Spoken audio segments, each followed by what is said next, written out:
website. Now, although the big beasts of politics were clashing over the bank holiday, there are some smaller political animals roaming the electoral savannah. Very poetic.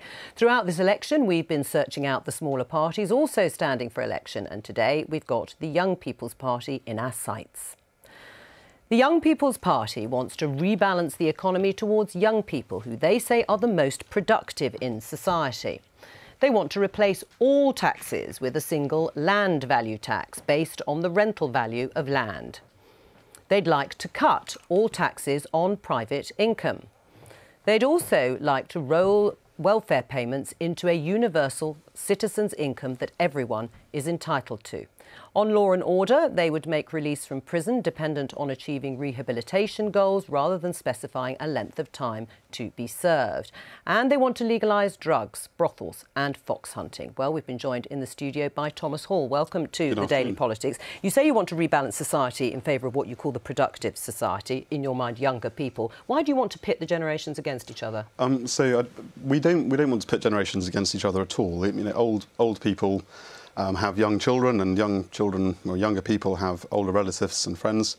And the real question is whether we pitch the funding of public services from those that contribute to the economy through their work, or those that collect the benefits of the country for free through rents. Right, but you want to ultimately replace all taxes with a single land value tax. I mean, it may be very simple, but it's hardly fair, is it? Well, we believe that land value tax is the fairest tax of all, and our views are, well, supported over the ages by such great politicians as Winston Churchill, economists like Adam Smith and Joseph Stiglitz more recently.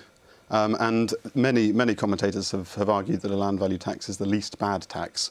Right, but it doesn't actually take any of the differences or variations in the population, where they live, their incomes and what they do. Well, actually, I'd say that quite the opposite, in that those that occupy valuable location currently enjoy that value that's added by all of society for free. With council tax is there, but it's a very regressive tax. Right, but couldn't you just improve on council tax? Well, indeed. In fact, one very sensible way of ending up with the results that we're after would be a revaluation of the council tax bands, which hasn't been done since 1991, with probably putting a few more bands on the top end as well. Right, and successive governments have obviously shied away from doing that. But basically, you want to tax wealth and assets and not income. Well, so we don't see land as an asset in the traditional sense, and so we really want to identify those assets which are property in the sense that someone has made them and put their work into them, and that they really are theirs, from naturally occurring gifts of nature, if you like, that everyone contributes to the value of them. And we see in policies from other parties that certain industries are in line for nationalisation and others aren't, and you always ask, well, why one, not the other? And it really comes down to rent. We understand that a water company is different from a sofa manufacturer, for example. Right, but the Labour Party manifesto says the party is considering looking at a land value tax to replace council tax and business rates. The Conservatives are calling it a garden tax. Would you support that? So we do believe that a land value tax to replace council tax and business rates would be a step in the right direction. I think where the Young People's Party stands apart from the Labour Party is we are proposing that our tax would be a replacement of far more than council tax and business rates. We would raise 200 billion from a residential land value tax, and with that we would be able to replace council tax, stamp duty land tax, inheritance tax, insurance premium tax, national insurance, employers' national insurance, a whole host of other small, annoying, difficult taxes as well. Would you back a revaluation of council tax and properties in this country?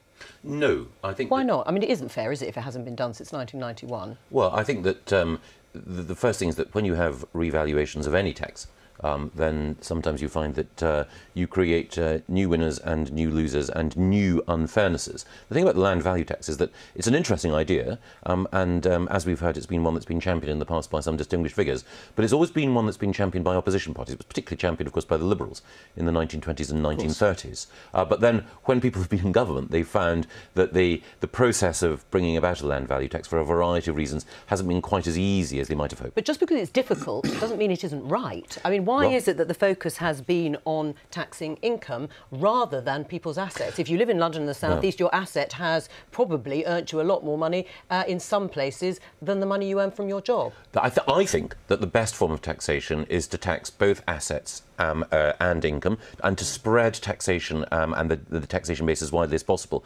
However elegant, and I admire the intellectual clarity of the Young People's Party's position, nevertheless, putting all your eggs in one taxation basket can be risky. Right, do you accept that? Well, no. I mean, otherwise we wouldn't be pitching this. I mean, the ultimately all value is derived from the land we live on. Without it, there would be no value at all. And all the taxes that we currently have on income or on capital gain or all these other taxes ultimately are derived from value in the country that we live in. And so we think that we would be able to simplify the tax system from 16,000 pages down to about 100.